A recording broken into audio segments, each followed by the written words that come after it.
Welcome to another night beneath the whispering canopy of our storytelling grove. As the world quiets and the stars begin their silent vigil, allow me to guide you into a realm where shadows dance with fate and legends breathe. Tonight, we journey deep into the heart of an ancient forest, a place where every leaf tells a story and every breeze carries a secret. So, make yourself comfortable, let go of the day's burdens, and close your eyes. Breathe deeply and let the calm of the evening envelop you as we unfold the tale of Lysander, a wronged hunter seeking refuge and truth in the enigmatic embrace of the forest of shadows.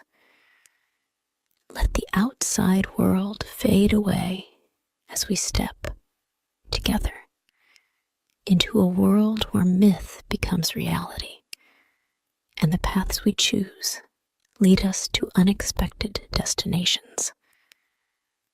Now, let the darkness comfort you and the story begin.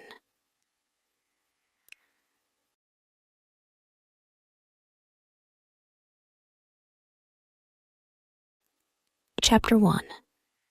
Into the Shadows. In the village of Thornwood, where the houses huddled together like old friends, and the streets whispered of ancient legends, Lysander was known as the finest hunter. His arrows flew true, and his footsteps were as silent as the falling snow. Yet, on this fateful night, his skills availed him not against the tongues of men, for a grave accusation had been cast upon him.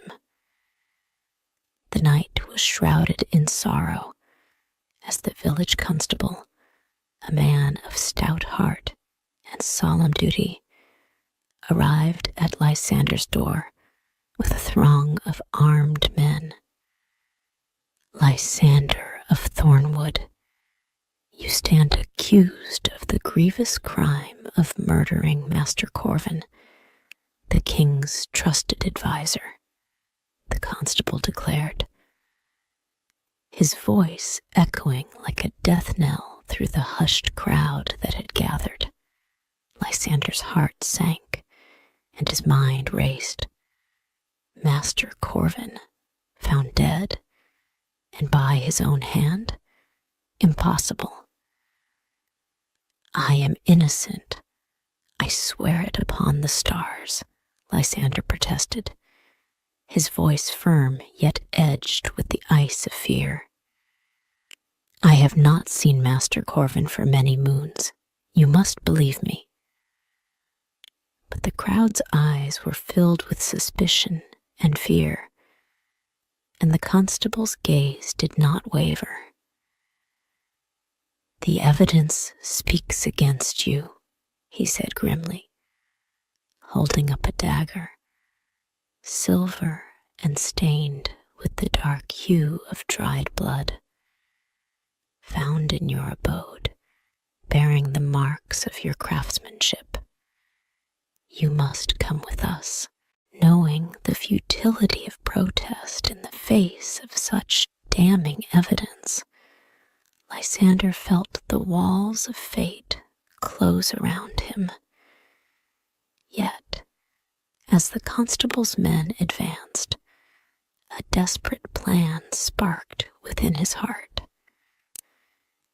With the swift motion born of countless hours in the wild, Lysander ducked under the grasp of the nearest guard and fled into the shadowed embrace of the night.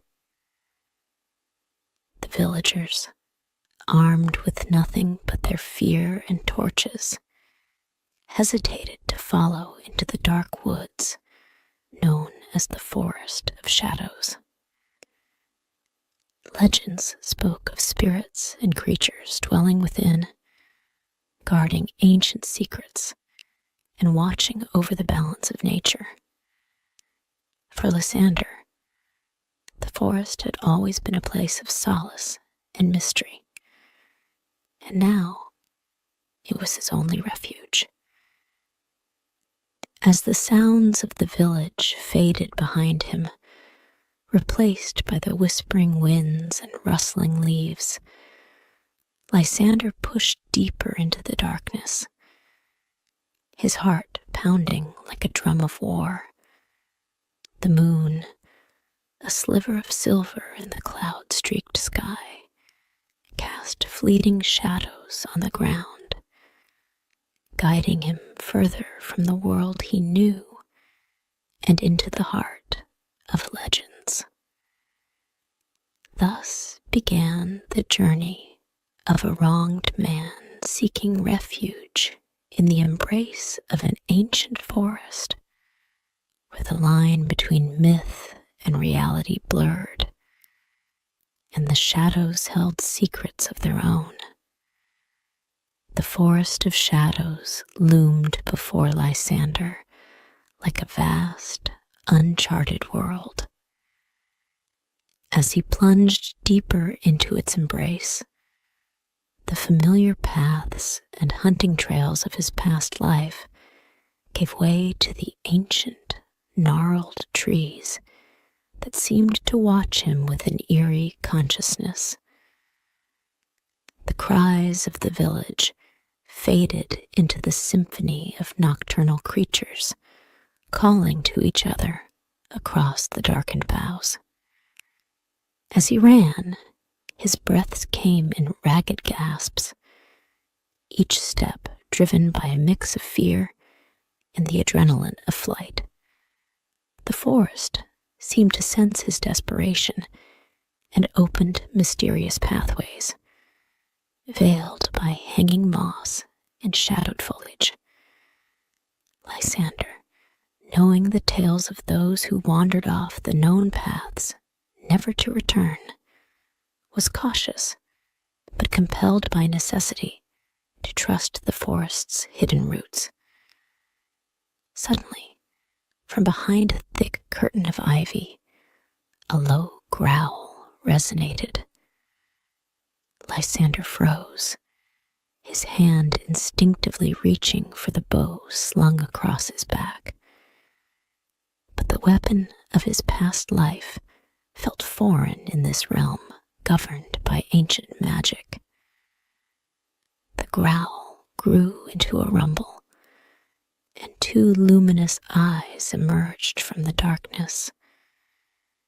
It was a giant wolf, its fur as black as the night around them, and its eyes glowing with an otherworldly light. "I mean no harm," Lysander whispered, his voice barely a thread in the vast tapestry of the night. To his surprise, the wolf approached, its movements graceful and deliberate. As it drew nearer, Lysander sensed no malice in its bearing. Instead, the creature bowed its head in a gesture of respect and spoke in a voice that was both a growl and a murmur. "Lysander, you are pursued not just by men, but by a fate far darker." The wolf's words, understood not through speech, but through a sudden, clear knowledge in Lysander's mind, struck a deep chord. "Who are you?" Lysander asked, his voice steadier than he felt. "I am Fenrir, the guardian spirit of these woods. I protect the balance between the dark and the light. You have entered under the shadow of an unjust cause, and so the forest deems to aid you," the wolf responded, its eyes now softening. Will you help me clear my name? Lysander implored, his resolve hardening. Fenrir nodded, and with a swift motion, beckoned Lysander to follow. They moved through the forest, no longer aimlessly, but with the certainty of a path chosen by the forest itself. Fenrir led him to a clearing bathed in moonlight, where the air shimmered with a strange, silvery glow. Here, Fenrir said, pausing at the edge of the clearing. This is where your path leads. Here, you must seek the wisdom of Alaric, the ancient guardian of this realm. He will guide you further. As Fenrir vanished into the shadows from which he had come, Lysander stepped into the clearing, his heart full of questions, but also a burgeoning hope. The forest of shadows, a place of ancient fears, now seemed to him a sanctuary, a keeper of truths that the world beyond had long forgotten. The clearing, bathed in the ethereal silver of the moonlight, felt suspended from the rest of the world. A sanctum where time itself seemed to bow in reverence to the mysteries it held. Lysander's heart throbbed with a mix of awe and fear as he stepped forward, his eyes scanning the shadows that danced at the fringe of the light. As he moved to the center of the clearing, the air stirred, and a gentle breeze whispered through the leaves, carrying with it a voice as old as the forest itself. Lysander, it called, a sound both near and far, woven into the rustling of the leaves and the creaking of the boughs. Lysander turned towards the voice, and there, materializing from the very essence of the forest, appeared Alaric, not merely a man nor spirit, but something in between. His form shimmered with a verdant glow, his features both noble and wild, adorned with leaves and bark, as if carved from the heart of the woods itself. "Who are you?" Lysander asked, his voice echoing slightly in the open space. "I am Alaric, guardian of the ancient lore and protector of the forest of shadows," the figure replied, his voice deep and resonant, filling the space with a palpable sense of power. "I know of your plight, Lysander, and the forest has deemed you worthy of aid." Lysander felt a surge of relief mixed with incredulity. How can I prove my innocence? I am but a simple hunter against the might of the kingdom. Alaric moved closer, the ground beneath his feet sprouting tiny shoots of green with each step. The forest sees what happens in both light and shadow. You have been wronged, and the truth lies cloaked in deceit. You need allies, wisdom, and the courage to face the dark tides ahead.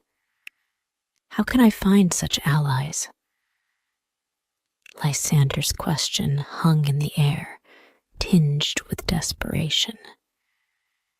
In the depths of the forest, you will find those who have their own scores to settle, their own tales entwined with the fate of the kingdom.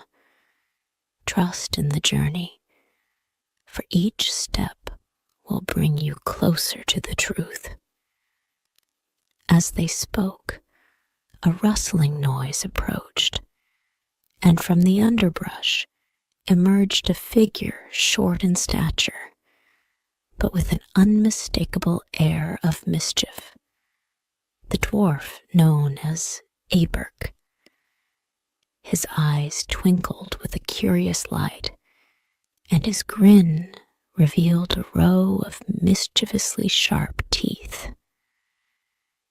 Aberk has walked these paths longer than many remember, Alaric said, gesturing towards the dwarf.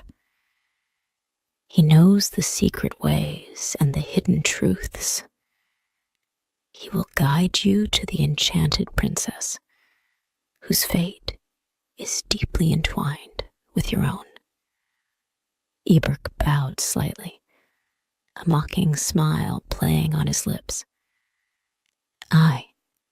I'll take you to her, hunter. But be warned, the path holds more than just answers. It holds a mirror to your very soul. Lysander nodded, understanding that this journey was about more than clearing his name. It was about uncovering a web of deceit that threatened the very essence of the kingdom. With Alaric's blessing and Eberk at his side, he felt a newfound resolve stir within him. As Alaric faded back into the forest, becoming once again part of its ancient whisperings, Lysander followed Aberk, stepping deeper into the labyrinth of shadows and lights, where every leaf and stone seemed to hold a secret waiting to be uncovered. With the forest canopy thickening overhead, Lysander and Eberk ventured deeper into the heart of the forest of shadows. The path, known only to those like Eberk, twisted and turned, weaving through ancient trees and overgrown thickets that seemed untouched by time. Eberk, nimble and spry despite his size, led with an eagerness that belied his years.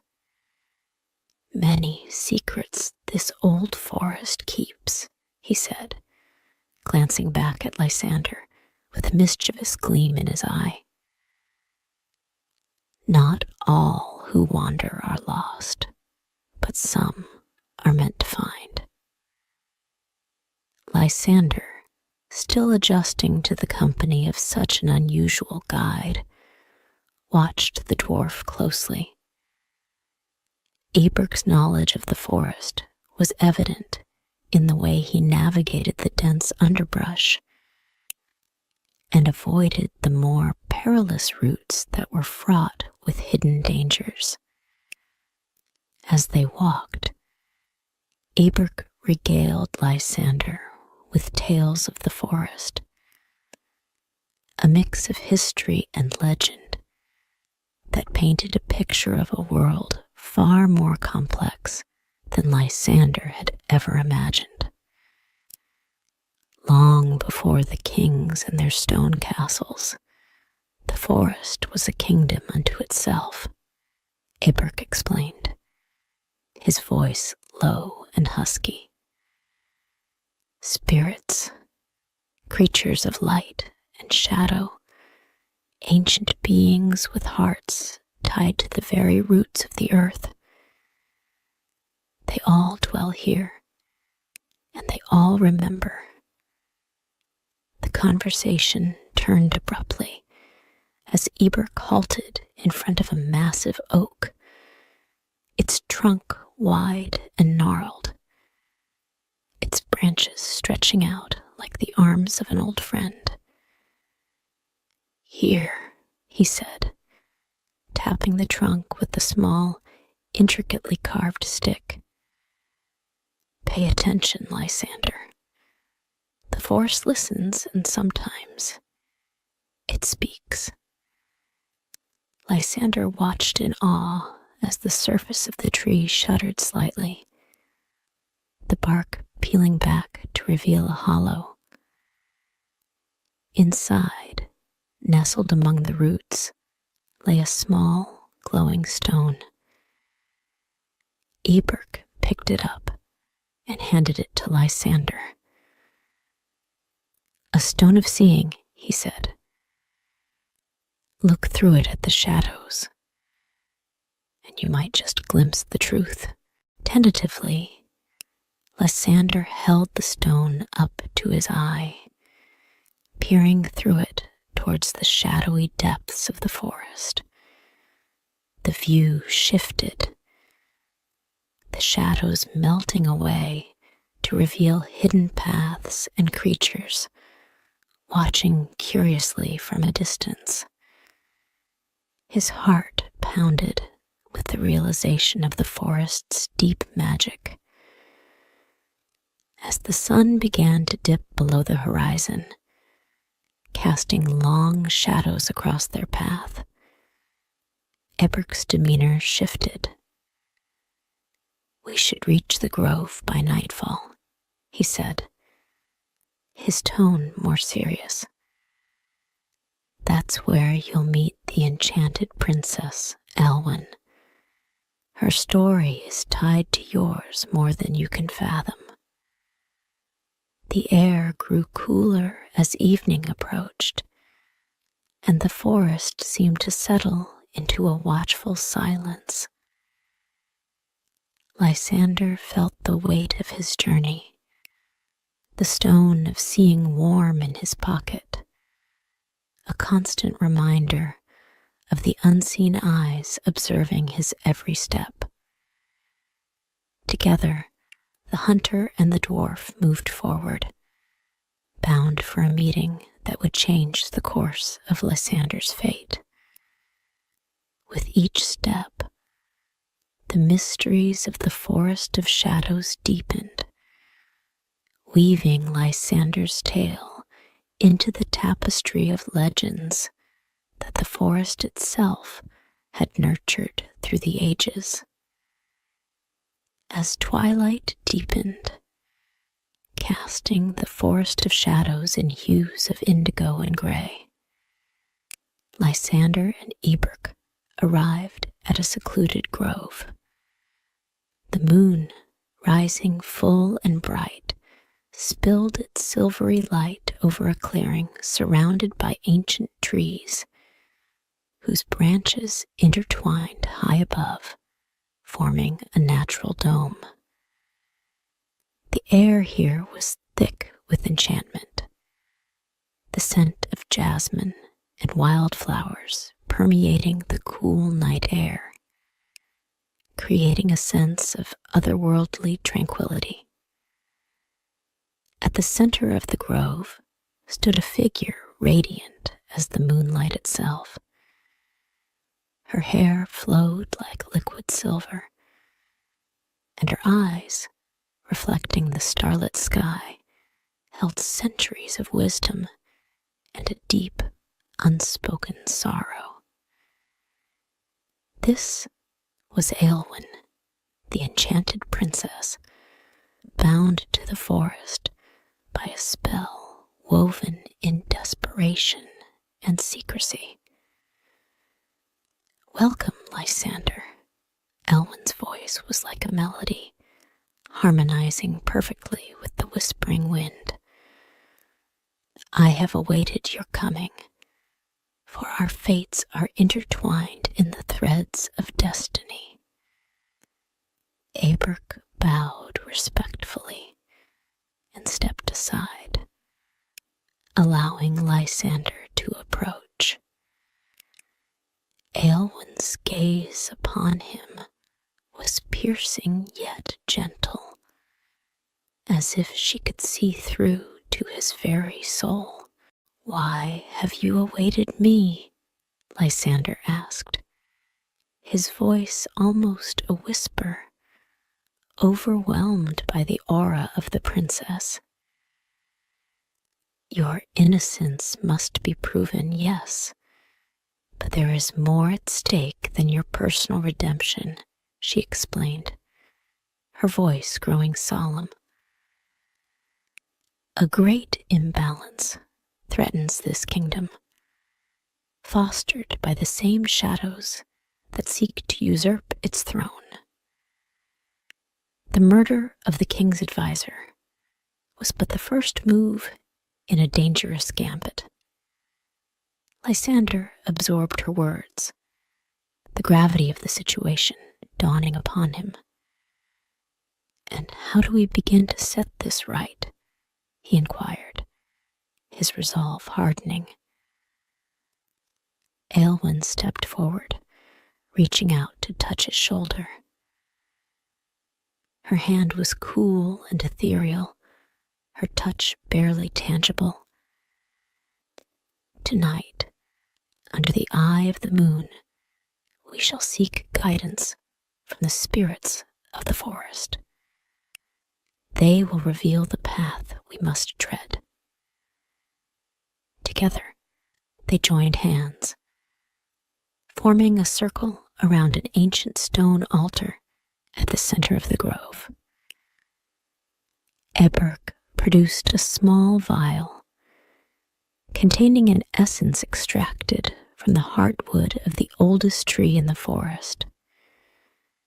He poured the shimmering liquid onto the altar, and the air around them stirred, a gentle breeze rising to a howling gale. The ground beneath them vibrated as the spirits of the forest awakened, their presence felt in the rustling leaves and the eerie echoes that filled the air. Shadows danced under the moonlight, coalescing into shapes both strange and familiar. Spirits of the forest, we seek your wisdom, Aelwyn called into the night, her voice commanding yet reverent. Show us the path to justice and peace. The air shimmered, and a vision appeared above the altar, a shadowy figure cloaked in darkness, a dagger in hand, standing over the body of the royal advisor. The scene shifted, revealing a masked face turned towards the royal palace, sinister plans unfolding. The path is fraught with peril, Aelwyn murmured as the vision faded. But clarity comes at dawn. We must prepare, for the battle to restore balance is upon us. Lysander nodded, his purpose clearer than ever. The night had revealed its secrets, and with the dawn, they would act. The first step to restoring his honor and saving the kingdom had been illuminated by the moon's unerring light. The grove remained silent in the aftermath of the spectral vision, the only sounds being the gentle rustling of leaves and the soft, rhythmic breathing of its 3 occupants. The revelation of the night had left a weighty silence hanging in the air, a silence that spoke volumes about the journey ahead. As dawn's first light began to filter through the trees, painting the world in hues of gold and amber, the grove seemed to awaken. The trees themselves, ancient sentinels of the forest, began to murmur. It was a low, harmonious hum, more felt than heard, vibrating through the ground and into the soles of their feet. Aelwyn, with a serene expression, guided Lysander and Eberk to the heart of the grove, where the oldest of the trees stood. This massive oak, its trunk gnarled and wide, bore carvings that told of histories long past and secrets long kept. "Listen," Aelwyn instructed, her voice soft but clear. "The trees of this forest hold memories. They see all that happens under their canopy and store it within their bark and leaves. Today, they will share their secrets with you, Lysander. Touch the tree, close your eyes, and listen with your heart." Lysander approached the tree with reverence. Placing his palms against the cool bark, he closed his eyes and took a deep breath, tuning in to the subtle vibrations of the tree. At first, there was only the familiar sound of the wind, but slowly, other sounds began to emerge. A whisper of voices, a cascade of images flashing behind his closed eyelids. He saw the royal advisor, alive and well, meeting with a hooded figure whose face was shrouded in darkness. Words were exchanged, a bag of gold changing hands. Then the scene shifted to the night of the murder. The same hooded figure, dagger in hand, stepping out from the shadows. The connection was unmistakable. The true perpetrator was someone within the royal court, someone plotting against the throne. As the vision faded, Lysander opened his eyes, his heart pounding with newfound knowledge and righteous fury. "The trees have spoken," he said, his voice filled with awe and determination. "The truth is clearer now. The murderer is not a mere criminal, but a conspirator within the palace itself." Aelwyn nodded, her expression solemn. "The trees do not lie," she affirmed. "We must act swiftly, Lysander. The fate of the kingdom hangs in the balance. With the evidence revealed by the forest, we can expose the traitor and restore peace." Eberk, who had been quietly observing, now stepped forward, his usual mischievous demeanor replaced by seriousness. "There's more at play than just a plot against the king," he said, his voice grave. "This conspiracy could plunge the entire kingdom into chaos. We must prepare for what's to come." The trio spent the rest of the morning planning their next moves. They would need to leave the safety of the forest and venture into the heart of the kingdom to confront the darkness that had taken root there. As they readied themselves to depart, the forest seemed to offer its silent blessing. The whispering trees standing guard over their journey forward.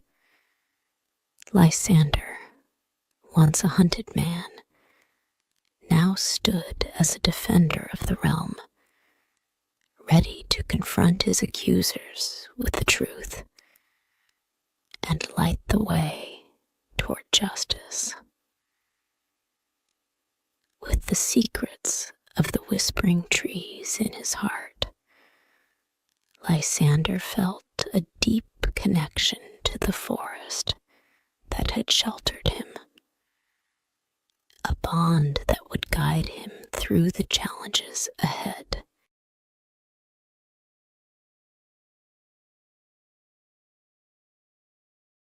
Chapter 2: The Enchanted Heart. As they prepared to leave the grove, Elwyn took a moment to stand before the grand oak, her hands gently caressing the ancient bark. "This forest is more than my home," she began, her voice soft, yet carrying a strength that resonated with the morning air. "It is my guardian and my prison. Long ago, I was bound here by magic, tethered to the very soul of the woods to prevent a great evil from escaping into the world." Lysander and Eberk listened intently, the gravity of their companion's fate dawning upon them. "Who bound you here, and why?" Lysander asked, his brow furrowed in concern. "It was my own father, the king before the current one," Elwyn explained, her eyes reflecting the depth of her sacrifice. "He discovered a plot to unleash dark forces upon the kingdom, orchestrated by his trusted advisors. To safeguard the realm and seal the magic, he used the most powerful spell available, but it required a guardian. I volunteered, knowing the cost." Eberk, typically irreverent, bowed his head in respect. "And now we seek not just to clear Lysander's name, but to unbind you and prevent the kingdom's fall." "Yes," Elwyn affirmed, turning to face them.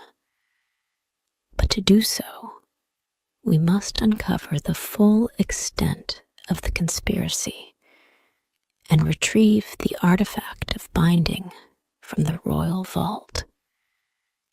It is the key to both my release and sealing the breach that may still exist within the palace."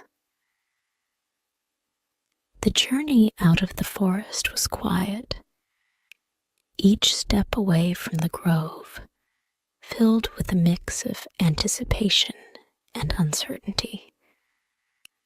As they emerged from the shadowy embrace of the trees, the landscape gradually changed, the dense foliage giving way to rolling fields and distant hills that marked the kingdom's heartland. Their first task was clear: enter the royal city and access the palace without alerting the conspirators or the royal guards to their true intentions. Aelwyn, still bound to the forest, felt the strain of distance with each step they took. Her connection to the woods, a lifeline that stretched taut. As they neared the city, Lysander looked back at the forest. Its dark outline, a silent sentinel on the horizon. "We will return," he promised, more to himself than to his companions. "And we will bring justice and peace back to the kingdom." With the city walls now in sight, their adventure took on a new urgency. They were not just rebels or fugitives. They were the last hope to prevent a darkness from consuming the land that Lysander had once roamed freely as a hunter. And so, as they crossed the threshold from wild lands to the cobbled streets of the kingdom's bustling capital, the trio knew the true test of their courage and cunning was just beginning. The secrets of the forest had armed them with truth, but it would be their hearts and brave deeds that would need to speak the loudest in the trials to come. The trio's arrival at the royal city was marked by a subtle tension that seemed to hang in the air, much like the faint mist that shrouded the early morning streets. The city was bustling, its inhabitants moving with the hurried pace of daybreak. To blend in, Aelwyn cloaked her ethereal appearance with a hooded garment borrowed from Eberk, whose familiarity with the city's underbelly proved invaluable. They navigated through narrow alleys and crowded marketplaces, heading towards an abandoned chapel known only to Eberk. It was here, in the forgotten sanctum of the city, that they planned to conduct the spell of truth. The chapel, with its stained glass still faintly aglow with depictions of ancient lore, provided a secluded haven for their needs. Inside, Aelwyn prepared the space with ritualistic precision. She drew symbols upon the dusty floor, each a complex array of lines and curves that pulsed with a soft light upon her touch. Lysander and Eberk gathered the necessary elements from the city, rare herbs and precious stones that Eberk assured were essential for the spell. As they set each item in place, Aelwyn explained the process. This spell will connect us to the energies of the earth and air, revealing the truth of past deeds. It will show us not just visions, but the emotions and thoughts of those involved. The preparation took hours, and by the time they were ready, the city had settled into a quieter rhythm. Lysander lit the candles that encircled the symbols, their flames flickering as if in anticipation. Aelwyn stood at the center, her voice rising in an ancient chant that seemed to resonate with the very walls of the chapel. Slowly, the air within the chapel thickened, shimmering with the power being summoned. The symbols on the floor glowed brighter, and a mist began to form, swirling around Aelwyn. The mist coalesced into a series of images. The royal advisor alive, speaking fervently with a shadowed figure. The exchange of a heavy pouch that clinked with the sound of coin. And finally, the night of the murder, where the advisor's trust was betrayed as a dagger found its mark.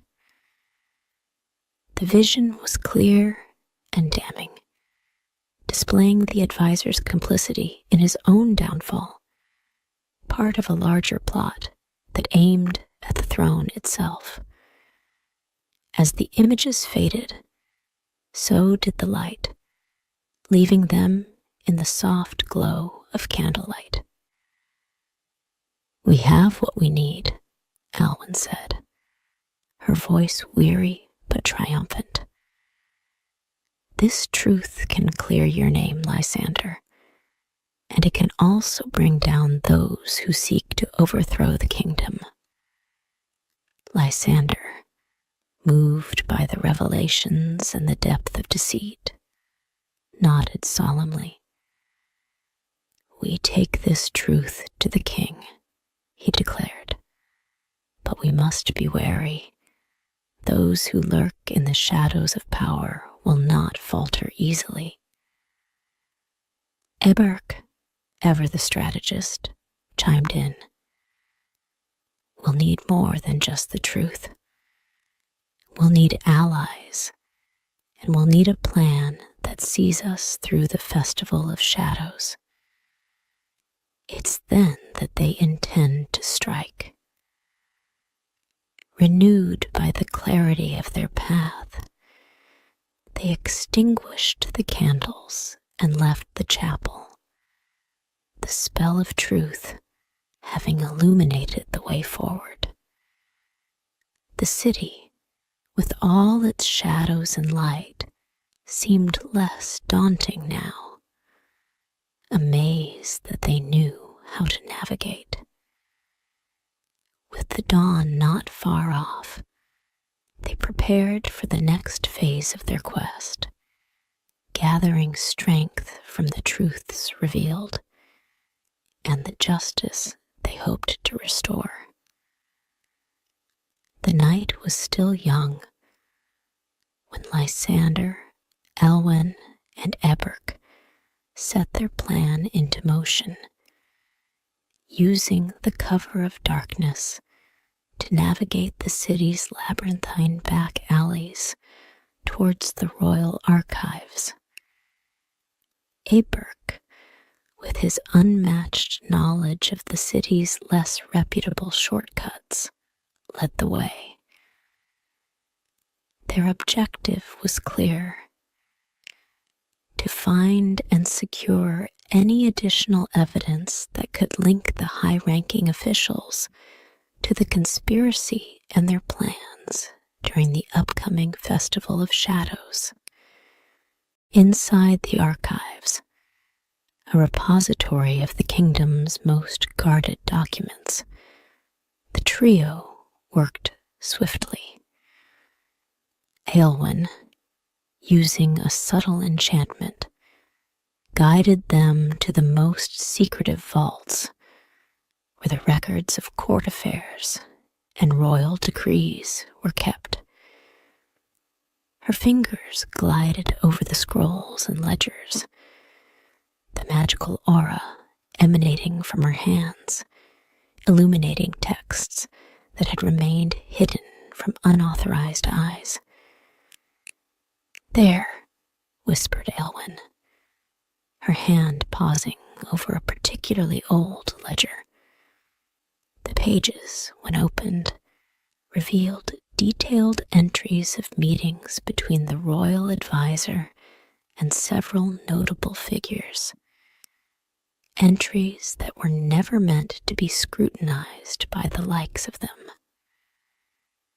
The dates corresponded closely with the mysterious activities and sudden accruals of wealth by some court members, aligning suspiciously with the planned timing of the festival. As they documented their findings, Eberk kept watch.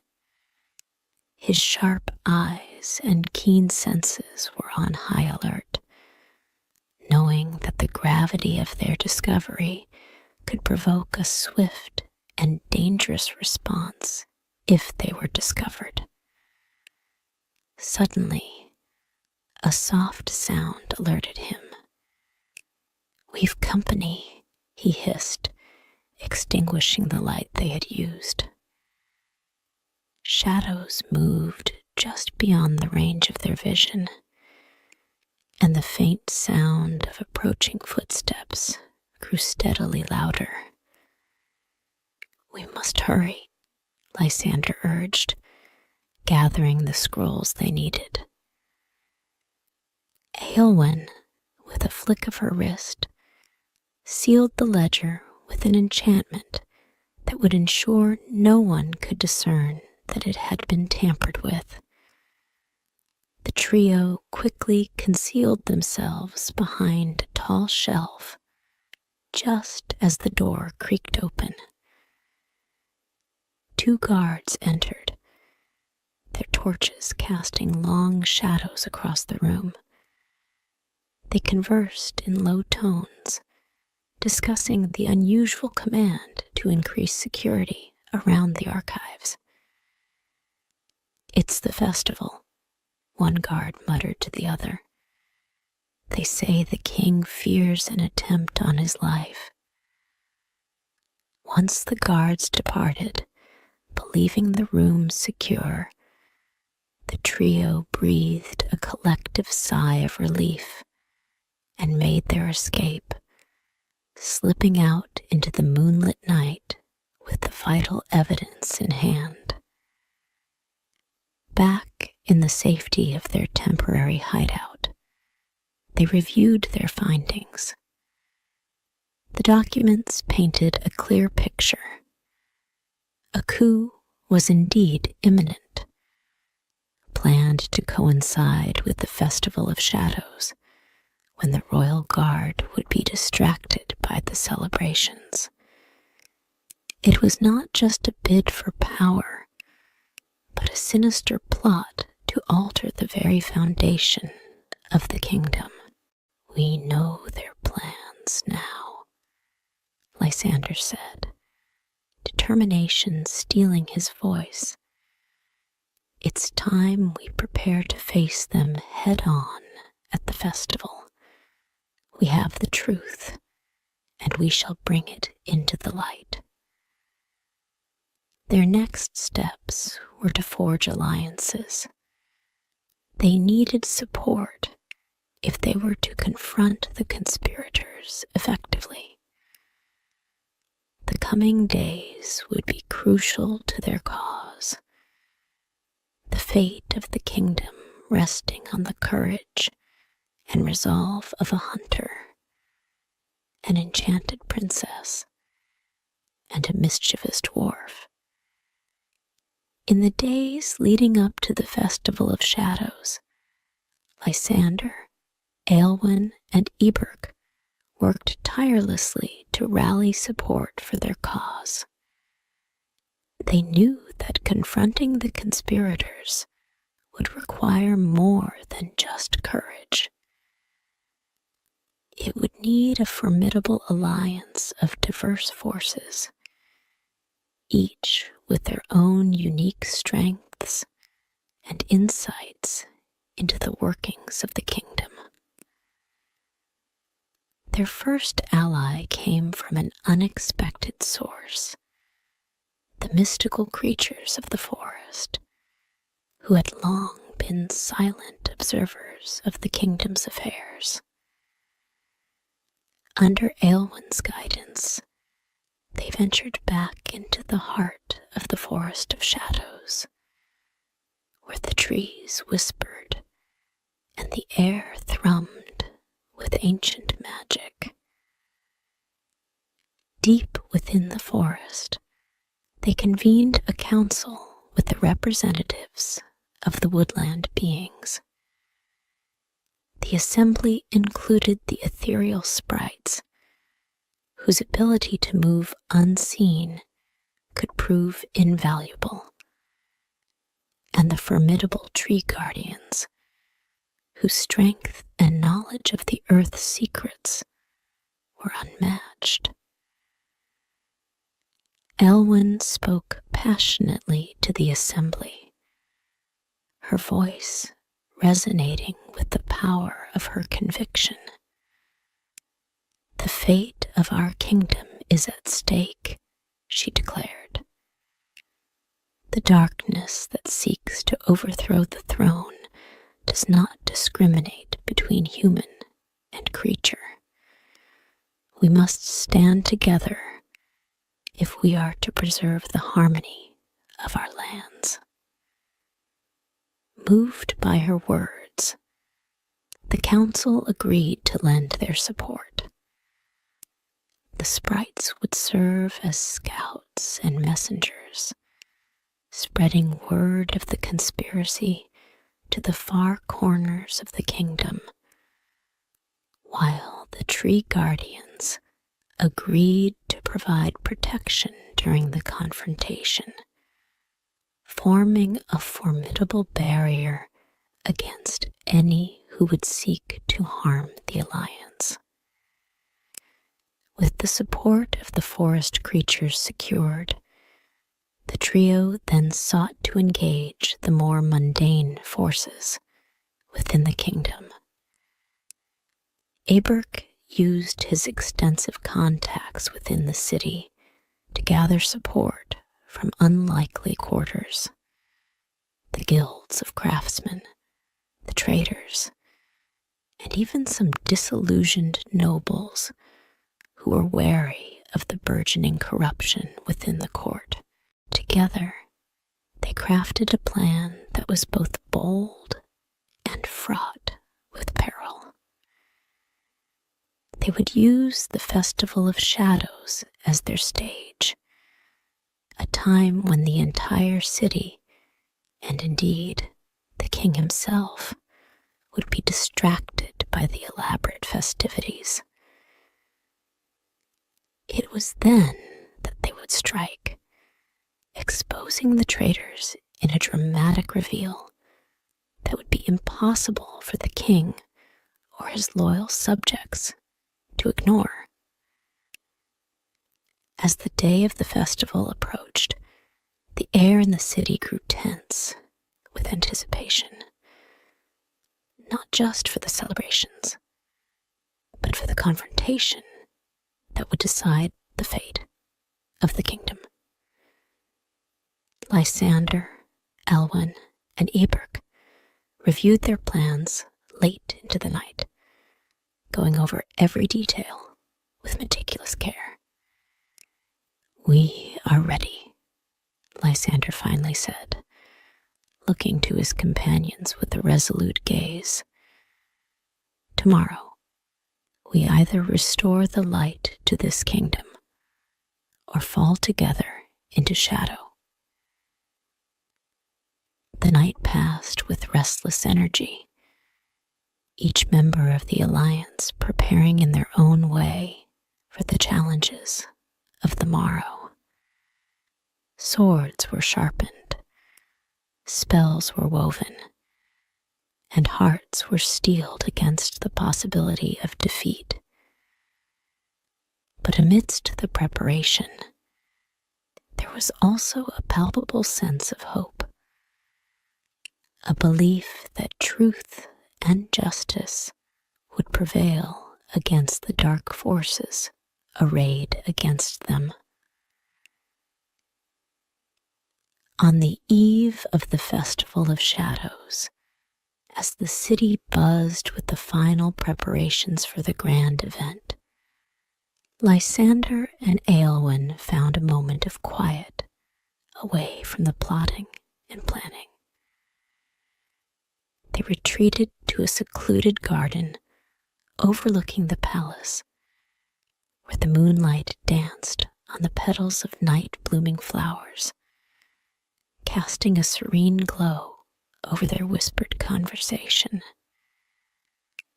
"It seems a lifetime has passed since I entered the Forest of Shadows," Lysander mused, his gaze wandering over the silver-tipped leaves. "And now, here at the edge of confrontation, I find myself fearing not for my own life, but for the future of this kingdom, and for those who have stood by me." Elwyn, her presence as calming as the gentle night around them, reached out to touch his arm. "Whatever tomorrow holds, we face it together," she assured him. "Your courage has brought us this far, and it will see us through to the end." Their conversation turned to the days that might follow the festival, to dreams of peace and renewal. "When the truth is known and the kingdom is safe once more," Elwyn began, her voice tinged with a hopeful note, "I wish to see the world beyond the forest's embrace. There is so much I have been denied, so much I yearn to experience. Lysander smiled, his heart lightened by her words. And you shall, he promised. We will explore it together.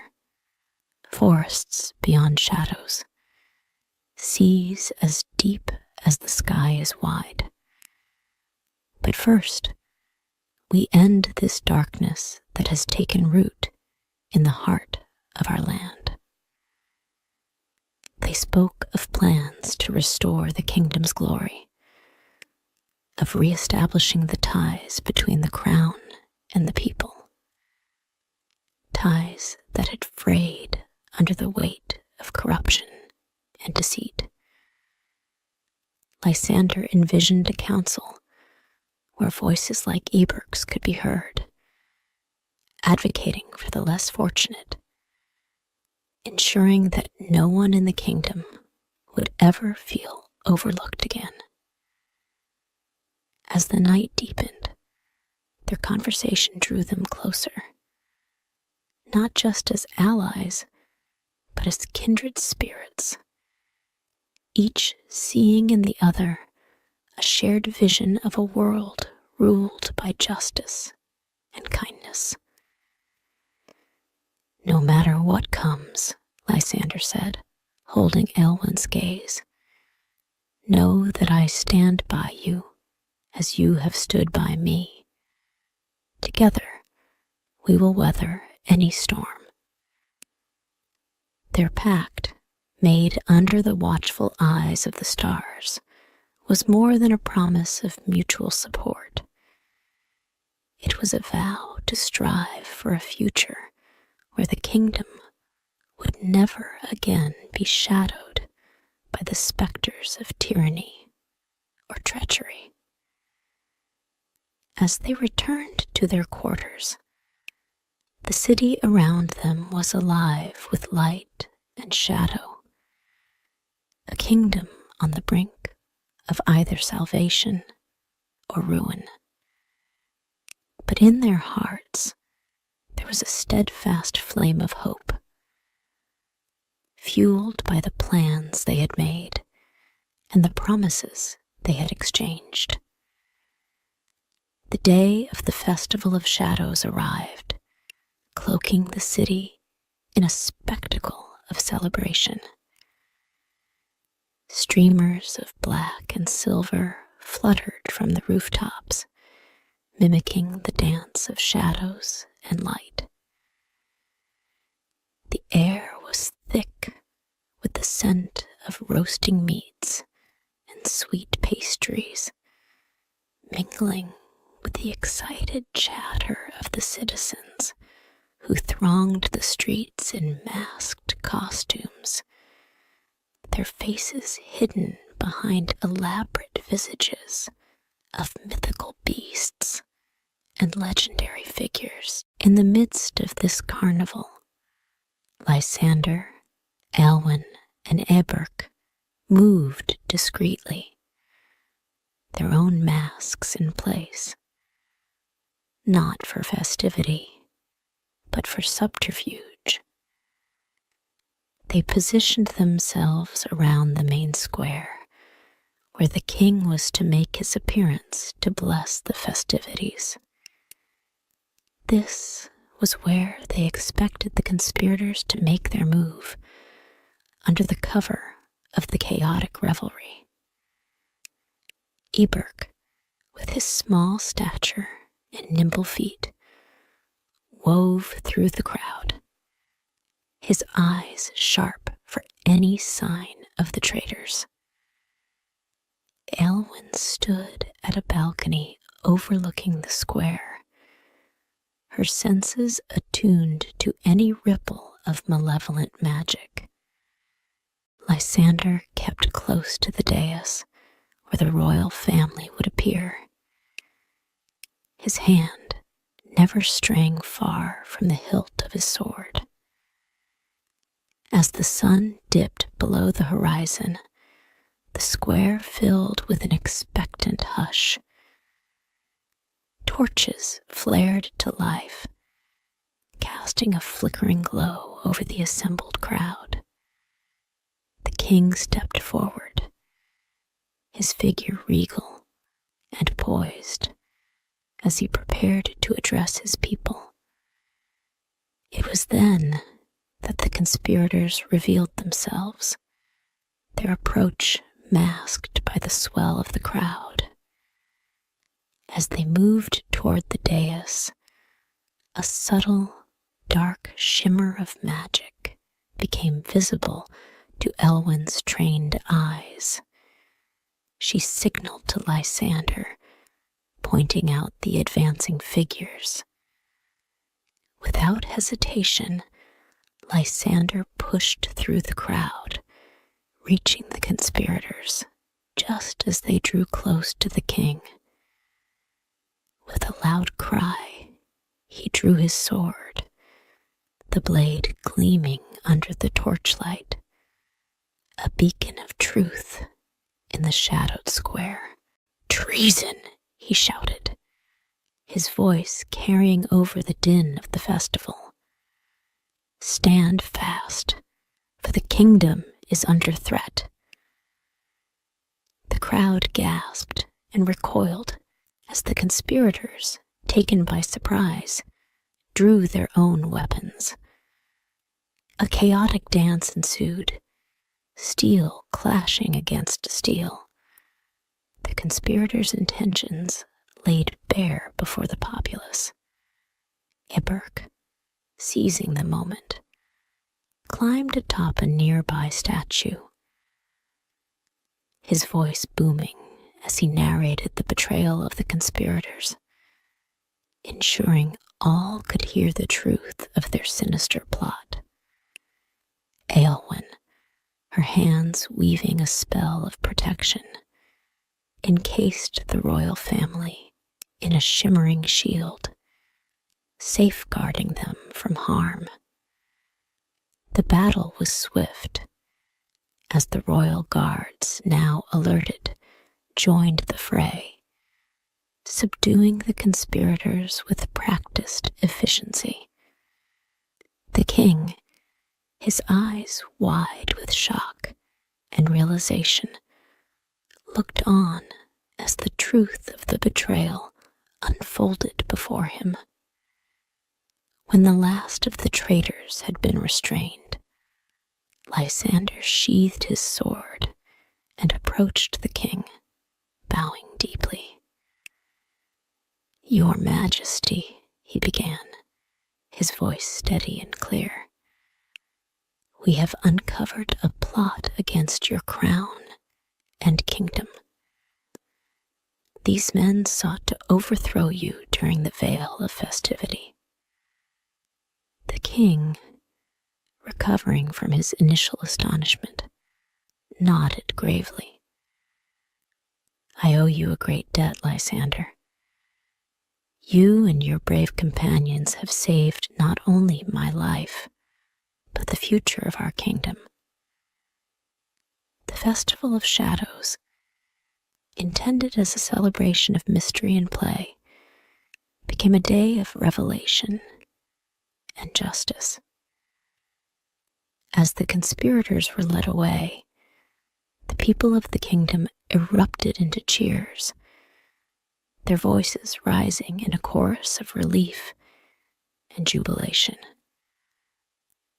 In the aftermath, as the festival resumed with a newfound spirit of unity and strength, Lysander, Elwyn, and Eberk stood together, their bond sealed not just by the adventure they had shared, but by the brighter future they had secured for the kingdom. The shadows of deceit had been dispelled, and in their place, the light of truth shone all the brighter.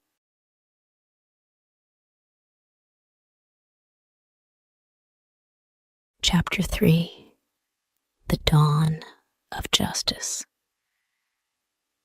As dawn broke the day following the festival, it found the city in a rare state of quiet, the revelry having given way to a peaceful lassitude.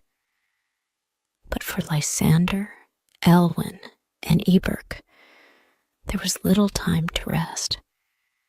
The events of the previous night had set in motion a new urgency to solidify the gains made against the forces of corruption and betrayal. Gathering in the light of the new day, they met with the king in the royal council chamber. The king, now fully aware of the depths of the conspiracy against him, was eager to rectify the vulnerabilities within his court. He extended an invitation to Lysander, Aelwyn, and Eberk to aid in the reformation of his council. Your bravery and loyalty have not only saved our kingdom, but have also shone a light on the darkness within our walls, the king addressed them, his voice imbued with solemn gratitude. I ask you now to help us rebuild stronger than ever. Eberk, with his deep knowledge of the city's underbelly and the common folk, was tasked with forming a new guard, one that included members from various sectors of society, ensuring a diverse and loyal foundation. Lysander, known for his fairness and valor, was appointed to lead a commission to investigate further into the nobility, rooting out any lingering elements of corruption. Elwyn, her connection to the magical forces of the kingdom, was asked to oversee the integration of magical and natural protections around the royal palace and throughout the city, fortifying them against future threats, both physical and arcane. Together with the king, they planned a series of decrees that would reform trade, security, and governance, laying the groundwork for a fair and prosperous future. As the plans were set in motion, the kingdom began to buzz with a new kind of energy, hope. The trio led a march through the city, not a march of war, but one of solidarity. People from all walks of life joined them, their numbers swelling as they moved through the streets. This show of unity was not just symbolic, but a clear demonstration of the kingdom's resilience and the collective desire for a just society.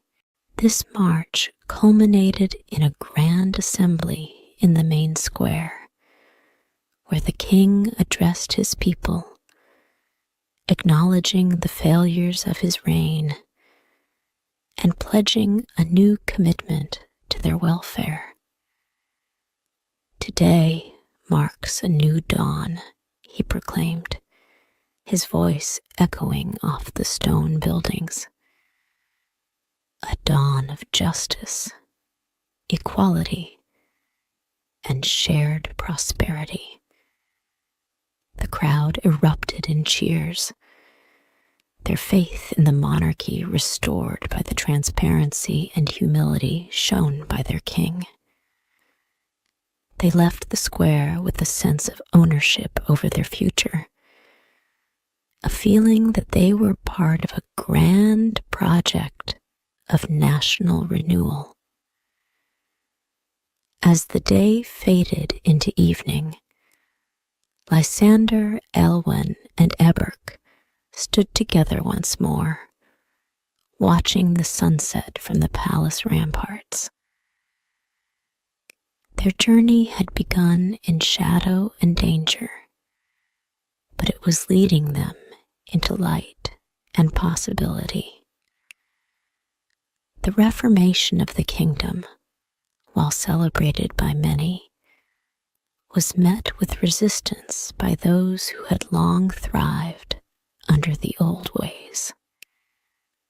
These elements within the nobility and certain factions of the military, who had either escaped the initial purge or were reluctant to relinquish their accrued privileges, began to stir unrest. As Lysander, Eberk, and Aelwyn pressed forward with implementing the king's new decrees, murmurs of dissent grew into outspoken opposition. Several influential lords, whose allegiances had been suspect but not provably treacherous, convened in secret, plotting to destabilize the reforms. The tension came to a head when a group of these dissenters barricaded themselves within the eastern stronghold of the kingdom, declaring their intent to form a breakaway council. This council denounced the king's reforms as an overreach of power, threatening the traditional structure of the kingdom. Eberk, who had his ear to the ground through his extensive network, brought word of this development to Lysander and Aelwyn. They fortified the stronghold with both supplies and troops. They're prepared for a long stand, he reported, his expression grim. Lysander, appointed as the king's emissary, decided to confront the situation head-on. With a contingent of loyal guards and Aelwyn by his side, he approached the stronghold, hoping to parley rather than wage an open battle. At the gates of the stronghold, Lysander called out to the assembled rebels, "This kingdom has suffered enough from divisions and shadowed plots. It is time we come together to build, not break. Lay down your arms and let us speak as equals committed to the welfare of our land." The response was a volley of arrows, striking the ground before the gates, a clear signal that words would not be enough to breach the walls of distrust and fear that had been built. Retreating just out of range, Lysander and his allies set up camp, preparing for a siege. They knew that any bloodshed could fracture the fragile unity they had begun to forge across the kingdom. As night fell, Aelwyn used her magic to weave protective wards around their camp, while Lysander and Eberk strategized. "We need to find a way to end this without open conflict," Lysander insisted. "There must be something that will sway them." Eberk nodded, his mind racing through possibilities. "Perhaps we need to undercut their support," he suggested. "If we can show the common people and the other nobles that these dissenters are acting against the kingdom's best interests, we might isolate them enough to force a surrender." The following days were marked by a tense standoff, with Lysander sending messages to the stronghold, offering amnesty and a voice within the new council in exchange for peace. Inside the camp, the morale was bolstered by Aelwyn's steadfast calm and the clear righteousness of their cause. This siege, while a stark contrast to the unity of the march, was a testament to the enduring struggle between old power and new ideals. Lysander, standing watchful under the starlit sky, knew that the dawn would bring another chance to bridge the divide, to turn siege into dialogue, and resistance into reconciliation. Days turned into weeks as the siege outside the eastern stronghold stretched on. Each day, Lysander and his allies faced not only the physical barricades that had been erected, but also the more daunting barriers of old prejudices and fears that had entrenched the dissenters. Within the encampment, the air was thick with tension, but also with the determination to resolve the conflict without loss of life. Lysander spent his days moving from tent to tent, speaking with his men, bolstering their spirits, and ensuring their needs were met. He knew that their resolve would reflect his own. Any sign of faltering from him could spell disaster for the delicate balance they were trying to maintain. Aberk worked tirelessly, using his contacts within the city to gather information about the rebels. Through his efforts, they learned that the stronghold was not as unified as it appeared. Several factions within were uncertain, driven more by fear of change than by a genuine desire for rebellion. Aelwyn, meanwhile, communicated with the spirits of the land, seeking their wisdom and support. Under her guidance, the natural forces surrounding the stronghold began to subtly shift.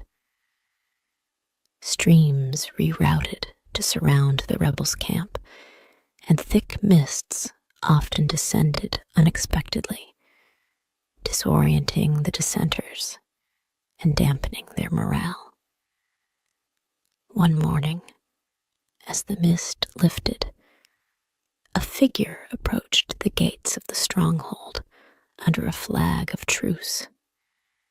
It was an envoy from within the rebels' ranks, requesting parley. Lysander, cautious but hopeful, agreed to meet. The talks took place at a small clearing, equidistant from the encampment and the stronghold. The rebel envoy, a young noble previously loyal to the old guard, appeared weary but resolute. "We wish to discuss terms," he declared, his voice betraying a hint of desperation. Lysander listened intently, understanding the fatigue and fear that drove the man before him.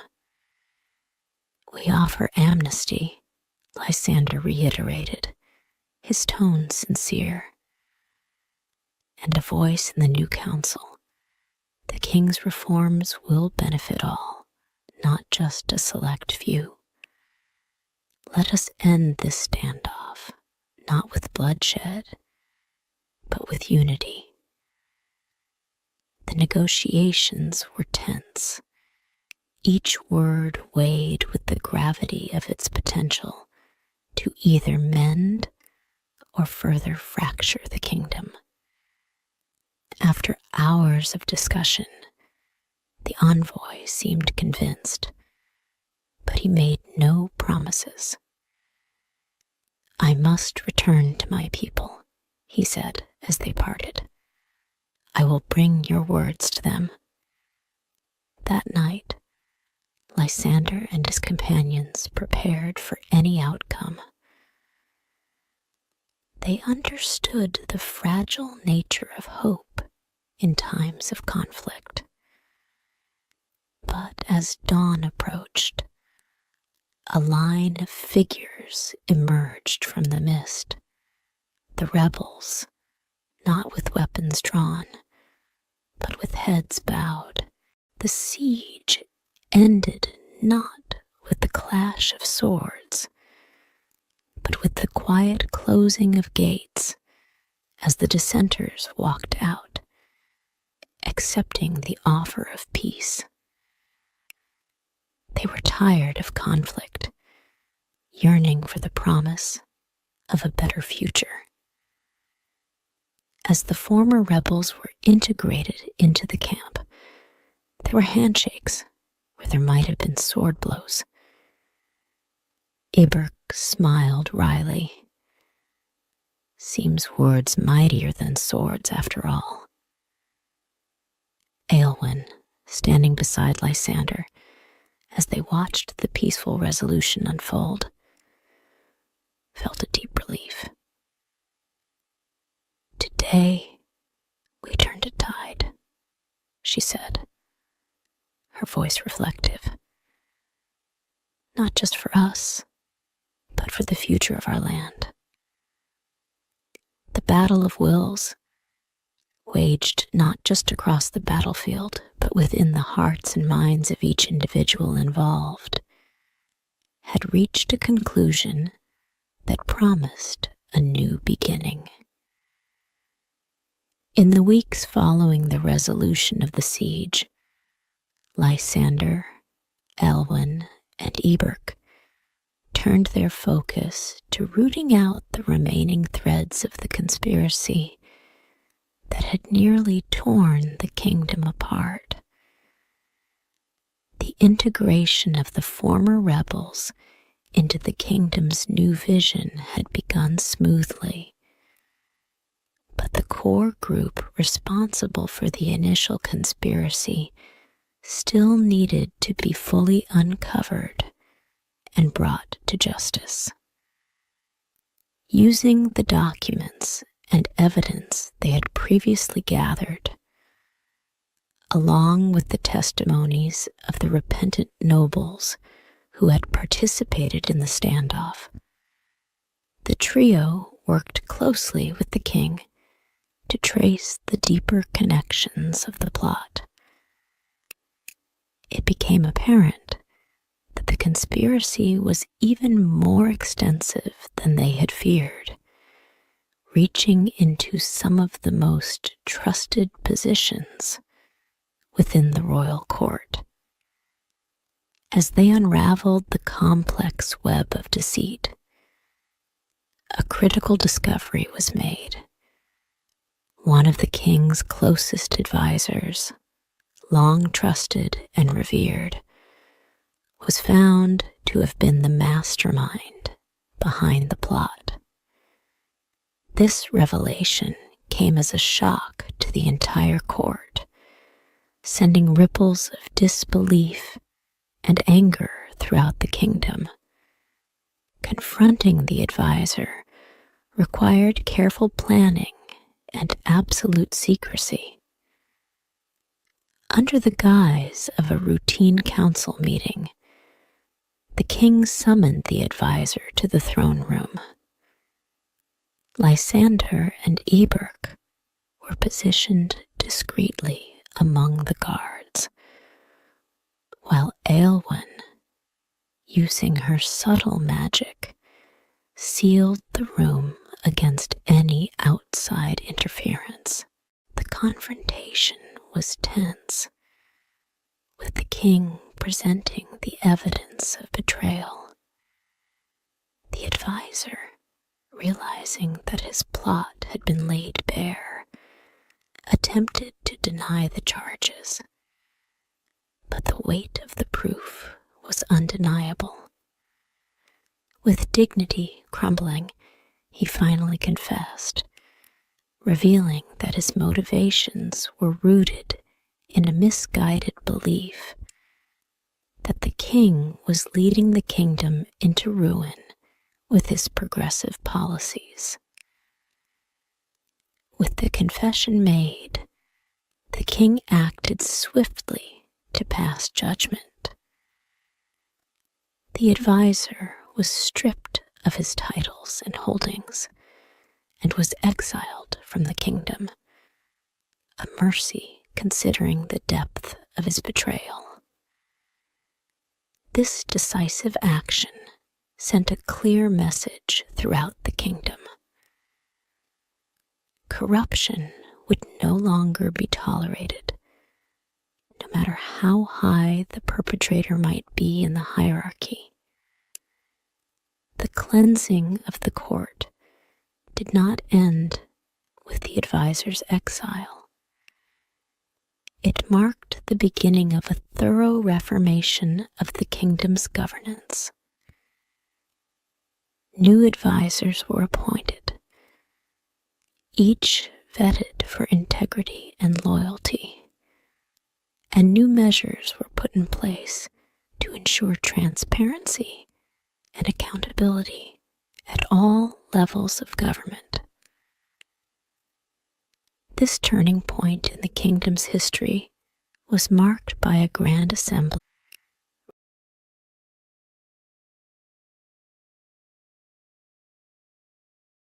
required to ensure such a betrayal would never happen again.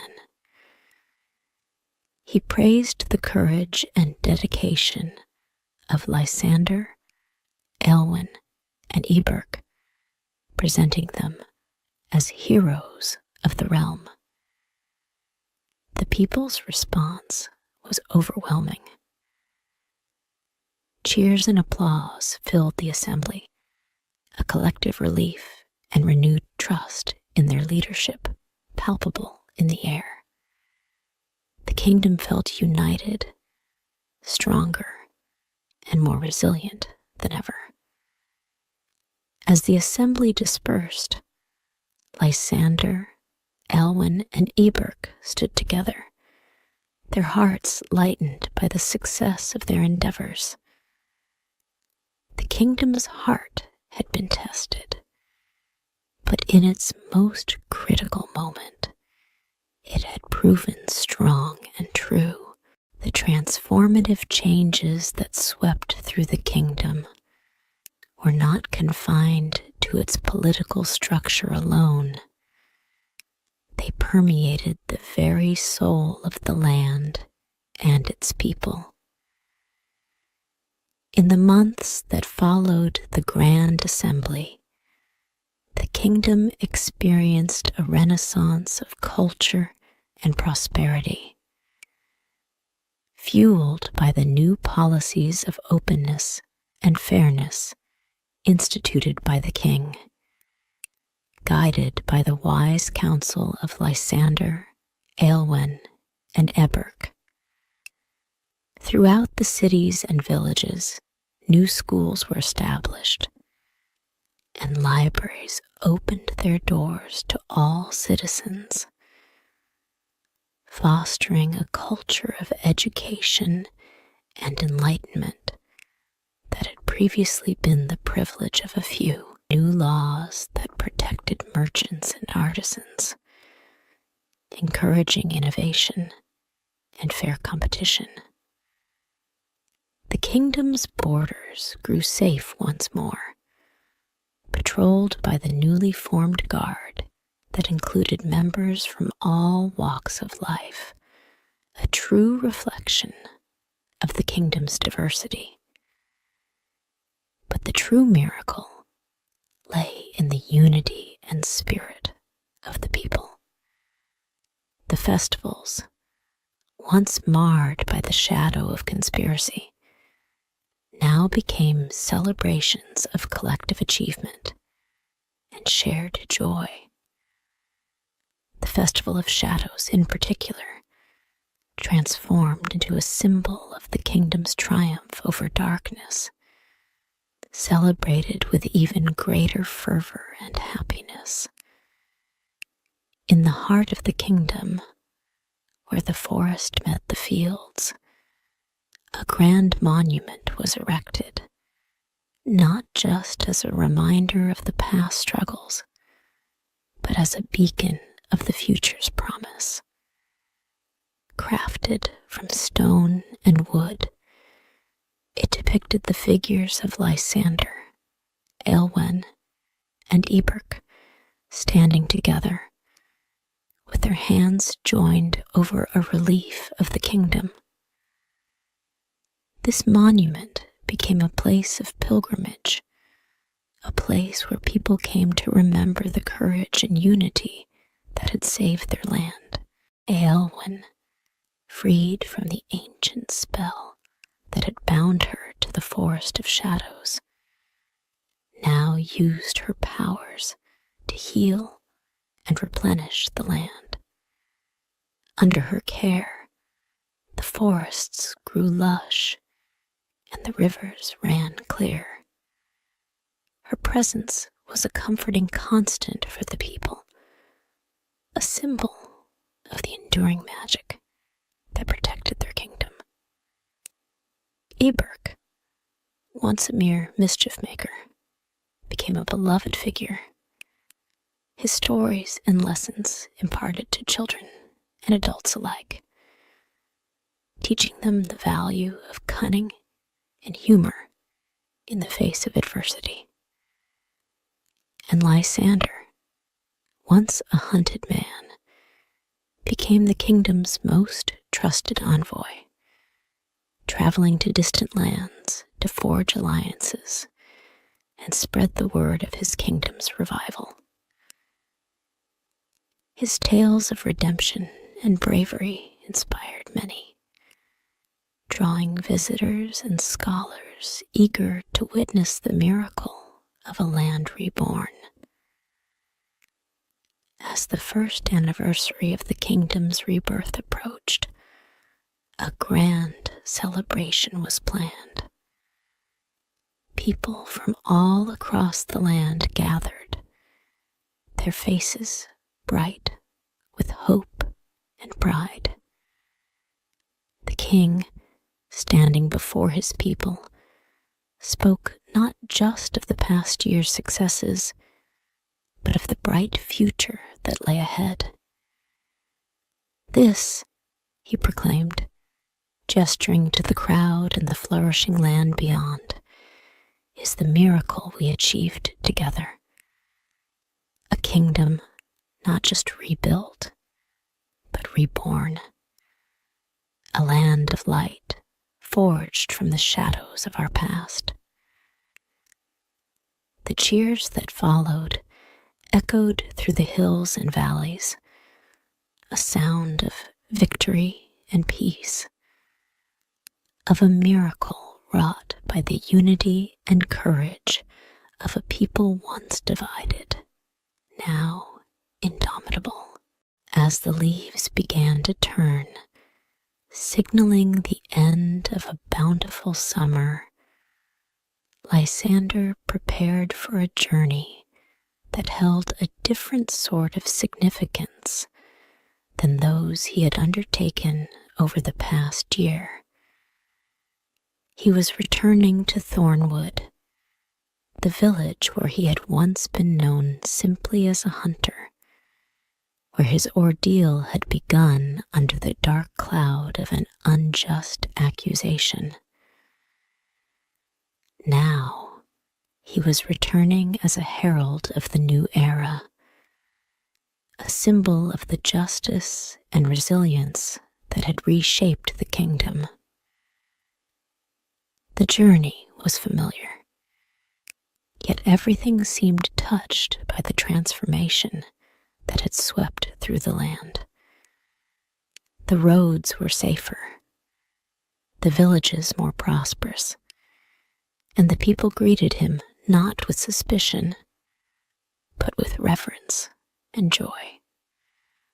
Word of his deeds, and those of Aelwen and Eberk, had spread far and wide, turning him from a local hunter into a hero of the realm.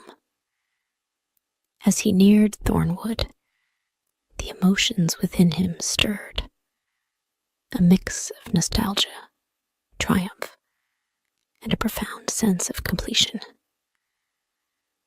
The forests that had once provided him refuge now stood proud and welcoming, the whispers of the leaves like old friends speaking his name. Upon entering Thornwood, Lysander found that the village too had changed. New cottages had been built with the help of the king's reforms, and the faces of the villagers were marked by a happiness that came from living in a justly governed land. When they recognized him, the entire village turned out, cheering and throwing flowers in his path. At the center of the village, the elder who had once wrought not only his image, but those of Aelwyn and Eberk. It was a triumph of many hearts, many wills. The village had prepared a feast in his honor, and as the sun set, casting long shadows over the homes he had once known so well, Lysander spoke to his people. He told them of the trials and triumphs, of the unity and courage that had defined the new kingdom. But more than that, he spoke of the future, a future where each person had a role to play in the ongoing prosperity and peace of their land.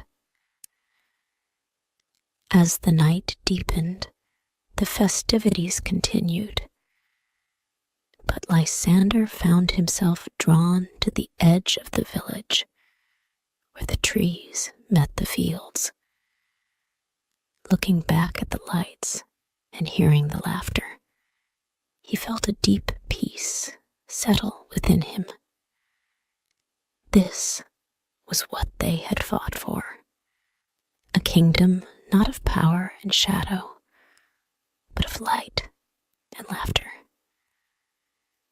A kingdom where every man, woman, and child could sleep safely under the stars, knowing that the darkness had been held at bay by their collective courage and faith.